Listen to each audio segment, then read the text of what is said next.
안녕하십니까. 오늘의 말씀을 시작하겠습니다. 미국의 리더스 다이제스트라는 잡지에서 현대인들은 무엇을 기쁨으로 삼고 사는가 라는 문제를 가지고 설문조사를 한 적이 있었습니다.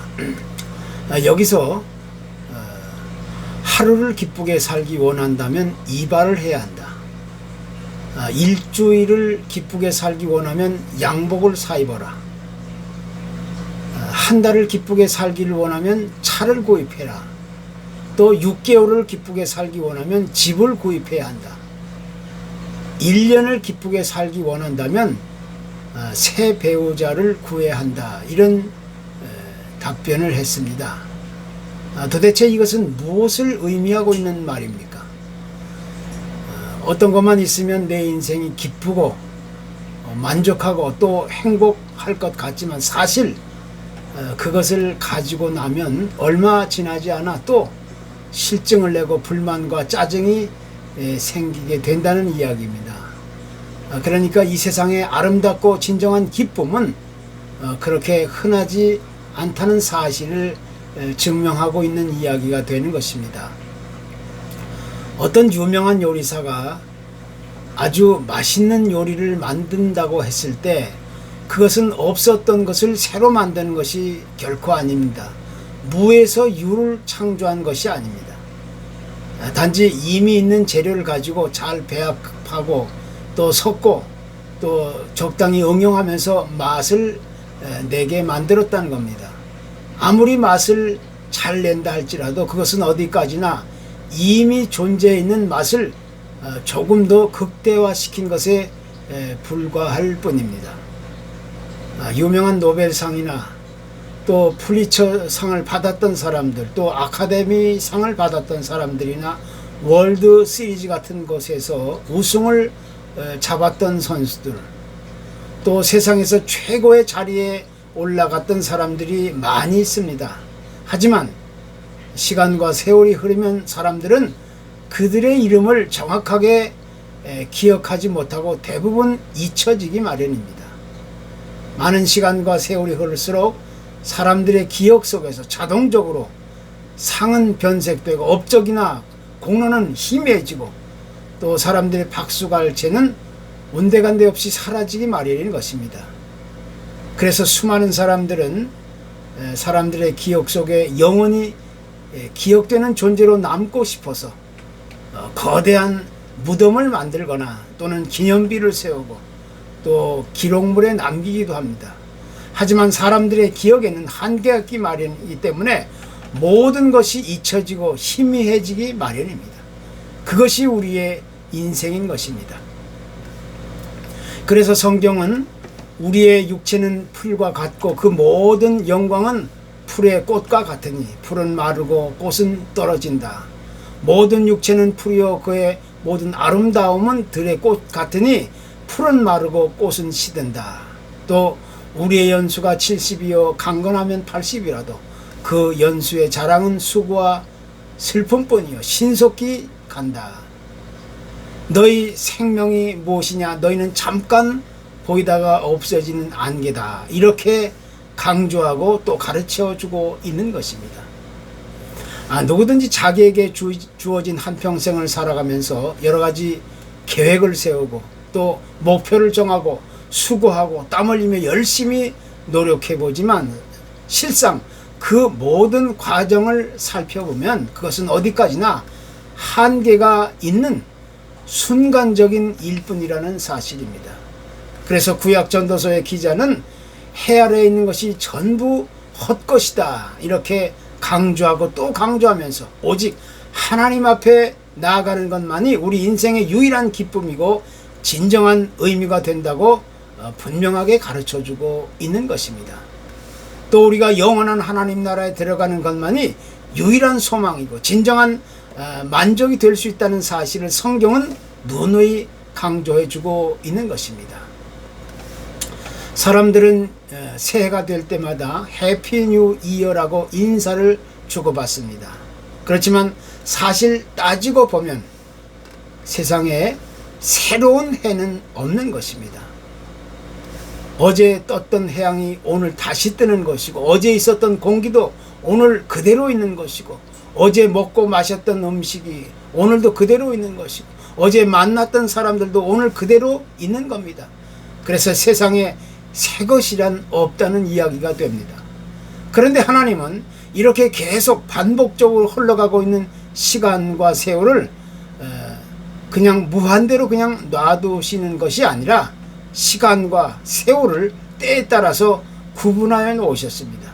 그래서 우리의 인생에는 봄과 여름과 가을과 겨울이 있고, 또 하루 24시간 12달 1년 365일이라는 그런 한계를 그어 놓으신 것입니다. 그런데 여기에는 분명한 한 가지 사실적인 구분이 있는데, 그것은 곧 크로노스와 카이로스라는 시간의 그 개념이 뚜렷하게 나타나 있는 것입니다. 그래서 크로노스란 우리가 사용하고 있는 시간과 세월의 의미이고, 카이로스는 하나님께서 계획하시고 사용하시고 지배하시는 시간과 세월의 의미를 가르쳐주고 있습니다. 다시 말하면 이 세상에 태어나서 먹고 마시고 즐기며 살다가 죽기까지의 그 삶의 공간과 길이는 단순한 크로노스의 시간이라고 말합니다. 그러나 영원한 하나님의 나라를 소유하고 그 나라를 위해서 달려가는 사람들은 크로노스의 시간이 아니라 카이로스의 시간을 살아가는 사람이라는 사실을 가르쳐주고 있는 것입니다. 다시 말하면 이 세상에서 단순하게 세속적인 삶만을 살아가는 사람들은 어디까지나 크로노스의 시간을 가지고 살아가는 사람들입니다. 하지만 영원한 하나님의 나라를 기대하고 준비하며 바라보고 사는 사람들은 카이로스의 시간을 가지고 살아가는 사람들이라는 사실을 우리가 깨닫게 되는 것입니다. 이런 이야기가 하나 있습니다. 흑인 10대 소녀인 클레리스라는 그런 아이가 있었습니다. 이 소녀는 빈민촌의 그 미혼모의 가정에서 태어나 학대를 받으며 아주 어렵게 자라게 되었습니다. 거기다가 또 조금 커서는 가까운 친척에게 강간을 당하고 애를 낳게 되었고, 또다시 임신을 거듭하면서 그렇게 살아가다가 에이즈에 감염되었습니다. 참으로 비참한 삶이야말로 이루 말할 수 없었던 겁니다. 그 어느 누구도 그 소녀를 이해하고 보살피고 따뜻하게 대해준 사람은 세상에 아무도 없었습니다. 그런데 그녀는 항상 자기 자신의 비참한 삶을 돌아보면서 혼잣말로 중얼거립니다. 하나님은 나의 인생이 너무나 비참하기 때문에 매일 나에게 새 아침을 선물로 주시는구나. 길고 어두운 밤이 지나면 이 세상은 누구에게나 공평한 아침이 밝아온다. 그러면 우리는 어둠을 잊고 다시 기운을 내어 새 아침을 맞이하며 하루를 살아가게 된다. 왜냐하면 우리는 모두 태양의 아이들이니까. 이런 말입니다. 어제 떴던 태양이 오늘 다시 뜨지만 그녀에게는 새로운 태양이 뜬다는 것입니다. 하루하루를 비참하게 살아갈지라도 그녀에게는 오늘 다시 맞이하는 이 아침은 늘 새로운 아침이 되고 있다는 것이었습니다. 이것이 바로 우리가 다시 배우고 기대하고 또 바라보아야 할 또다시 새 아침의 그 진정한 의미라고 이야기할 수가 있게 되는 것입니다. 구약 성경에서 이스라엘이라는 단어가 제일 처음 등장하는 곳은 창세기 32장 8절입니다. 그가 이르되 내 이름을 다시는 야곱이라 부를 것이 아니요 이스라엘이라 부를 것이니 라고 기록되어 있습니다. 하나님께서 야곱을 향하여 이제 앞으로는 너의 이름을 야곱이 아닌 이스라엘이라고 부르겠다고 말씀하신 것입니다. 그런데 이 이스라엘이라는 이름은 단순한 그의 개인적인 이름으로만 그치는 것이 아니라 야곱이 낳은 12아들을 중심으로 해서 그 민족 전체의 이름으로 정해지게 되었고, 그리고 더 나아가서 하나님께서 택하신 민족을 가리켜 이스라엘이라고 칭하게 되었던 겁니다. 또 신약 성경에서는 예수 그리스도 안에 들어온 사람들을 가리켜서 이스라엘이라고 그 의미를 확대하고 있는 것입니다. 결국 이 이스라엘이라는 한 개인의 이름은 민족 전체의 이름으로 또 하나님이 선택하신 백성들의 그 대명사가 되고 있는 것입니다. 그런데 사실 이스라엘이라는 단어의 뜻은 하나님과 사람이 겨루다, 싸우다라는 의미입니다.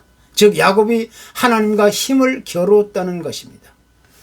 우리가 알다시피 야곱은 어머니와 짜고 형 에서를 대신하여 아버지 이삭의 축복을 가로챈 그런 장본인이었습니다.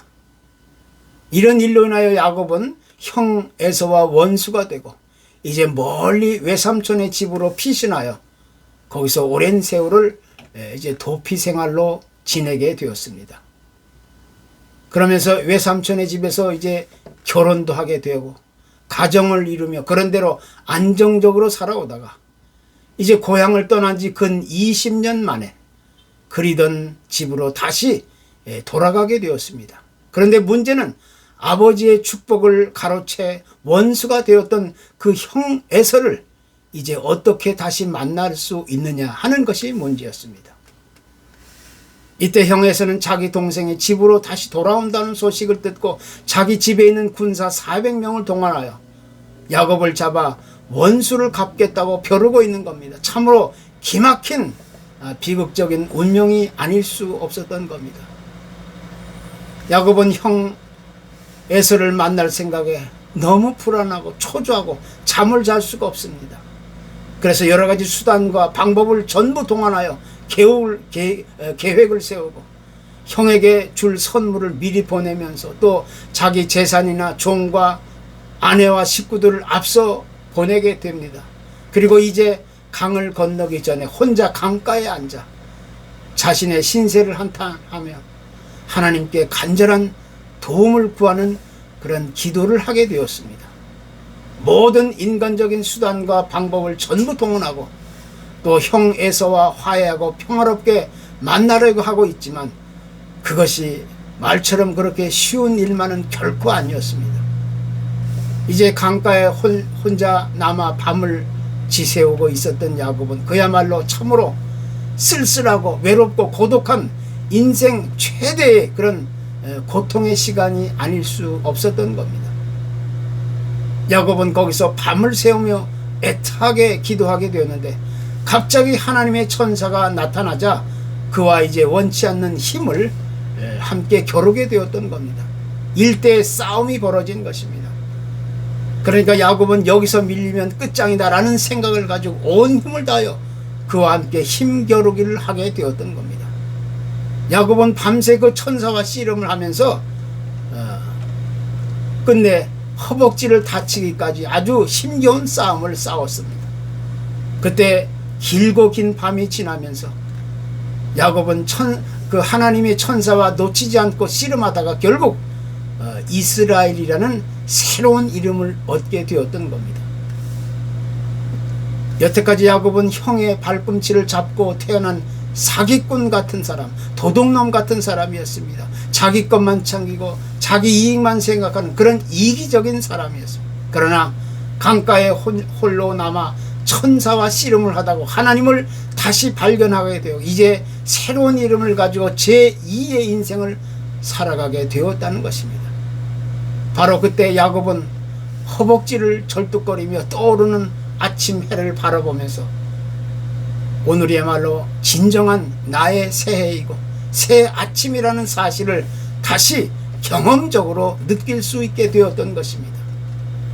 이전까지는 완전히 자기중심적인 이기적인 세속적인 삶만을 위해 달려왔지만 그러나 이제 외롭고 고독하고 쓸쓸하고 비참했던 길고 긴 밤이 지나고 아침 해가 떠오르는 모습을 다시 바라보면서 지금이야말로 나에게 새로운 삶의 전환점이 찾아왔다는 사실을 분명하게 깨닫게 되었던 것입니다. 단순하게 이름이 바뀌었다고 해서 이제부터 모든 것이 변하는 것은 결코 아닙니다.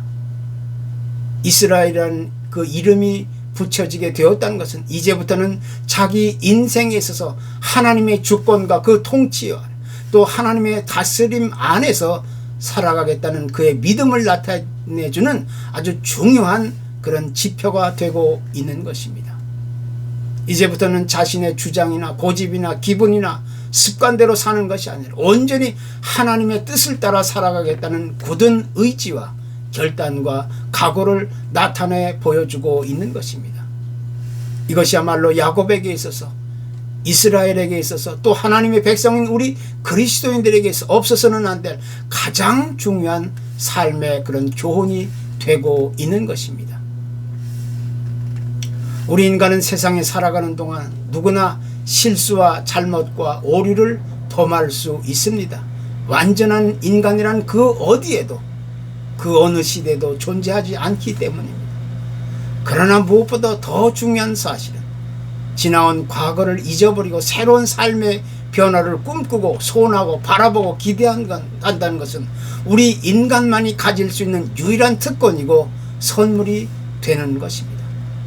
또 하나님은 우리의 실수와 허물과 부족함을 통해서 오히려 우리에게 더 크고 위대하고 아름다운 삶의 열매들을 만들어 주신다는 그런 사실을 생각할 때 우리는 이 새해, 새 아침을 그냥 무의미하게만 보낼 수 없는 것입니다. 성경은 그래서 말합니다. 이전 것은 지나갔으니 보라 새 것이 되었도다. 이제는 우리의 옛사람을 벗어버리고 또다시 새해, 새 아침을 맞이할 수 있어야 합니다. 그 변화의 시작은 영적으로 내 속에서부터 온전한 선택으로부터 이루어지기 시작하는 것입니다. 감사합니다. 아무쪼록 아름다운 새해가 되기를 주님의 이름으로 축복합니다.